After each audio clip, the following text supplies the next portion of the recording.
This video I will show you the best OBS settings to stream on Twitch. I've watched 99% of the tutorials so you don't have to. And in the final I will teach you how you can spy the other streamers' settings so you can copy them. Nice. So watch until the end. Hi, my name is Hugo and I've been helping other streamers setting up their OBS so they can get started. Profiles save your OBS settings inside them, and I like to separate my profiles, one for recording and, for example, another profile for live streaming on Twitch. To create a new profile, you simply go to Profile on the top menu and you can create a new profile. If you want to use the same profile you have, you can always rename it so you can everything organized. Now let's open our OBS settings. In the General tab, usually I only have automatically check for updates on startup. Like this, OBS will check if it has some updates to do when you start your OBS. Stream tab, we have our Twitch as a service, and then we have server in auto. Like this, when you start streaming, it will choose a server for you to connect to Twitch, so you have less latency and more stability. If you don't have your Twitch account connected to here, I advise you to connect. Like this, OBS will be connected to your Twitch and they will share automatically your stream key. And if this stream key updates, your OBS will know. For those who don't know what a stream key is, it's like a special code programs have access to your video in your stream. In this case, Twitch, so you don't share this code with anyone. And then Twitch chat add-ons, it's like extensions for Chrome and Firefox that gives you more emotes. I use Bitare TV and Framerate, both of the same, and if you want I can do a video explaining you how you can install these extensions in your browser and on your stream.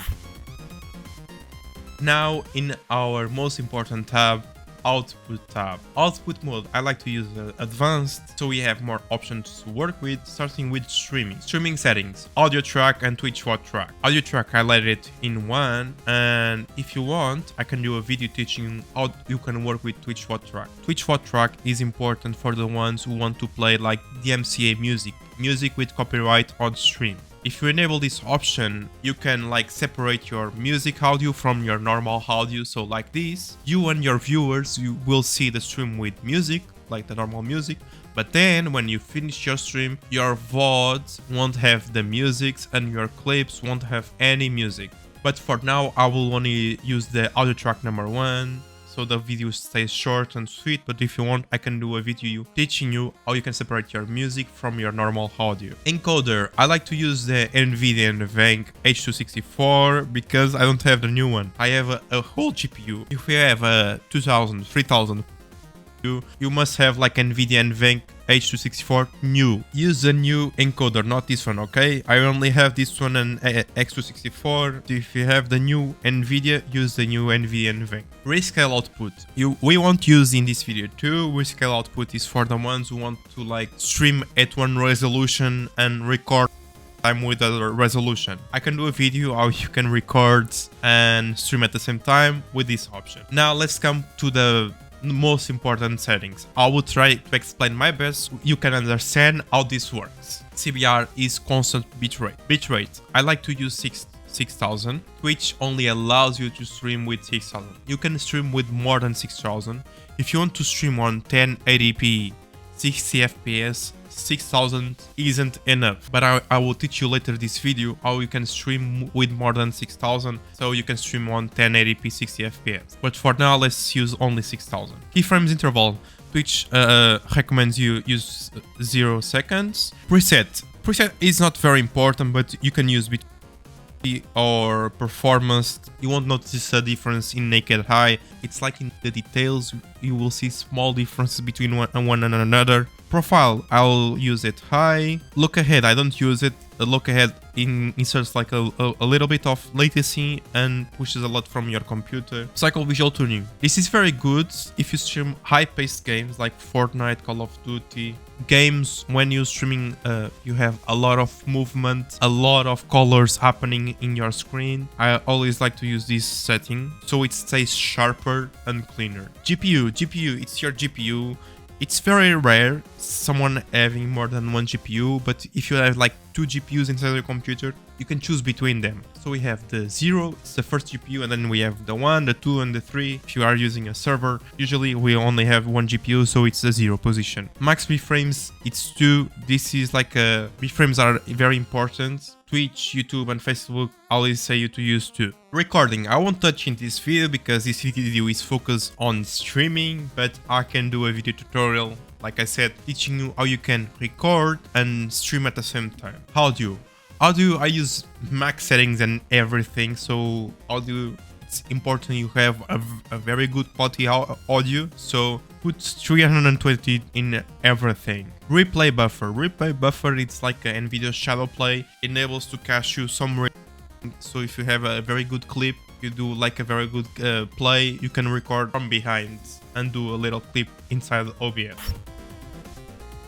Now our audio tab. I use the sample rate, the maximum, so 48 kilohertz. I think it's kilohertz. Channels, I use stereo. You can use like 7.1, 5.1, but the platforms will convert your audio to stereo, so you can let it in stereo. Desktop audio, I use the default one, like what are your headphones?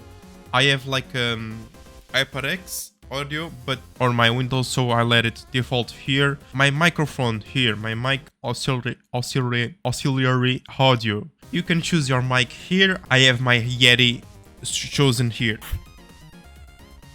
Video tab, this is one of the most important too. Here you can choose your resolution, and I will compare you. I will try to teach you what are the difference between each resolutions and each bitrate.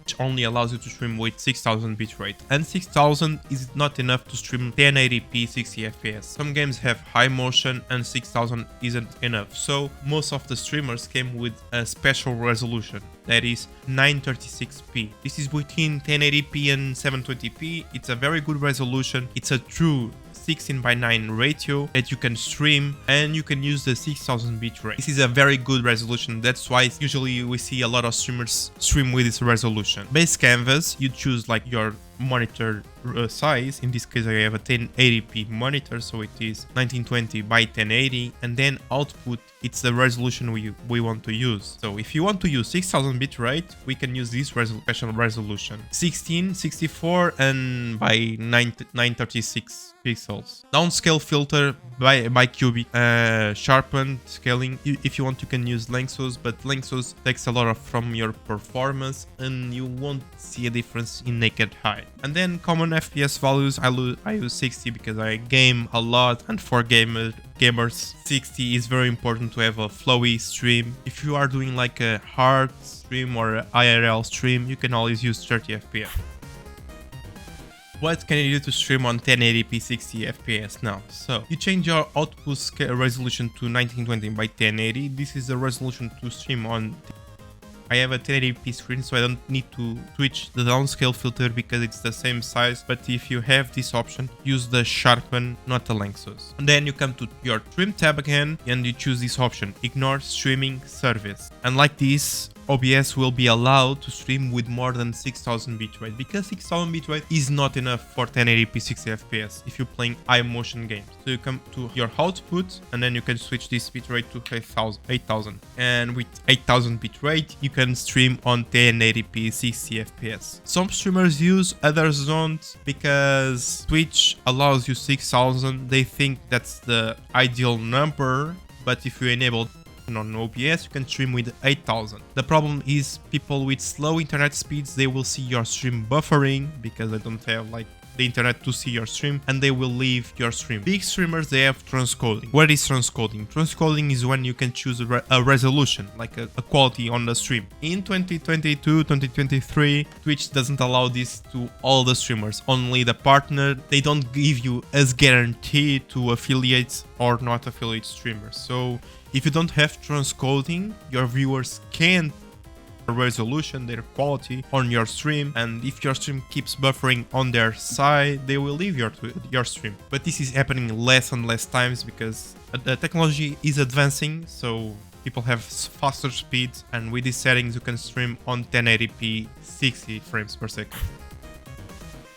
after this teaching session, let's go for the hotkeys. I don't use hotkeys because I have a stream deck, much better than hotkeys, but if you don't have a stream deck or like a extra pad, you can always use hotkeys to start streaming, end streaming, mute, unmute, start recording and recording. You can do a lot of things here. It's like a personal preference. I don't use hotkeys, but if you want, you can use them here. Accessibility. I don't use it too. This is for the colorblind people. If you want to switch colors for the little details, like when you're moving scenes and or moving sources, you can change them here. The rulers, the spacing. In advanced, I don't use anything too. I pretty much use it as default, so pretty much let it default too. If you are looking for the best stream overlays, check out our Etsy shop. There we have static and animated overlays for sale. Or if you don't have any money, you can check out our Discord server. There we have free overlays and a community trying to grow their teams. We have tips and tricks, and you can collab with other streamers. Links will be in the description for our Etsy shop and then our Discord invite too. And now the last tip. How can you check out the other streamers' setting? I open here the chorus stream, so you come to settings down below, advanced and video stat, and like this you can see what video resolution the chorus is using, what FPS the chorus is using. This is you can check out on quality pretty much. So the chorus is streaming on 60 FPS.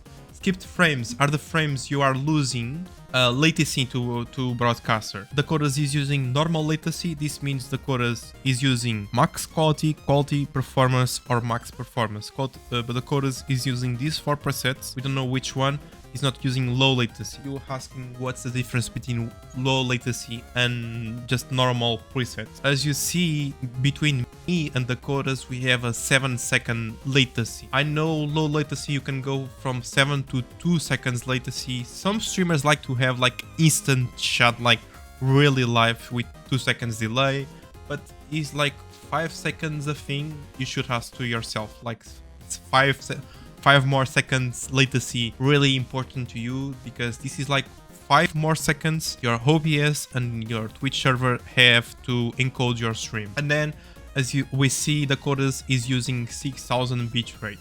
I open here another stream, Alex Rami. If you don't know this guy, I'll put the stream on max quality. And Alex Rami is using, as we see, let me open stream stat, is using the true 936p 60 frames per second, and Alex is using 8000 bitrate, like I teach to you guys. So Alex really have a really good quality stream. If we compare the both two streams, you can see like more detail on Alex Rami stream, because he has like a 30% bitrate. He has like 2000 more bit, so that's why you can see like much more quality Rami stream than the chorus. And it's not using 1080p, he's using 936p. This is like very good resolution to stream on, because it still looks high quality and it's not small between 1080p and 720p. If you have any questions about the best settings you can use on your OBS to stream, please guys comment down below, or we have a room inside our Discord. Need help, ask them there. We will help you there with everything. Guys, I'm Hugo from Your Social Space. See you in the next tutorial.